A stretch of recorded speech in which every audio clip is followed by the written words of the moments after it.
তোমার সাহস দেখে আমি অবাক হয়ে যেতেছি।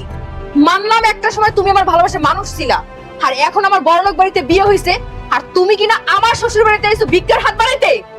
ছি, ন্যূনতম লজ্জা থাকা উচিত ছিল তোমার মধ্যে। নিশি, এমন করে বইলো না।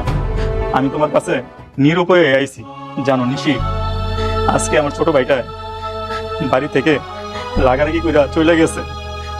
কালকে ঈদ, মার যেন একটা কাপড় কিনা দেবো, সেই সামর্থ্যটা আমার নাই। আমার শ্বশুর বাড়িতে তো অনেক টাকা আছে, সেখান থেকে আমার কিছু টাকা দাও না, আমার মার জন্য একটা কাপড় কিনবো। কালকে ঈদ। চুপ করো। কি আমার বড়লোক বাড়িতে বিয়ে হয়েছে এই জন্য কি তোমার লোভ লাগতাছে, তাই না? লোভ হয়। শোনো, তোমার মায়ের যদি তোমার ঈদে কাপড় কিনে দেওয়ার সামর্থ্য নাই থাকে, তাহলে চুরি করো। আমার কাছে কেন এসো? শোনো, আমি তোমার কোনো টাকা পয়সা দিতে পারবো না। আজকের পর থেকে না আর ভুলেও কোনোদিন এই বাড়ির ত্রিসীমানার জন্য না দেখি। কি ব্যাপার, এখনো দাঁড়ায় আছো কেন? নিজে ইচ্ছায় যাবা নাকি আমি ঘাড় ধাক্কা দিয়ে বের করে দিমু? না নিশি, গাড় ধরা বার করতে পারবো না। আমি চলে যেতেছি, আর কখনো আসবো না তোমার কাছে।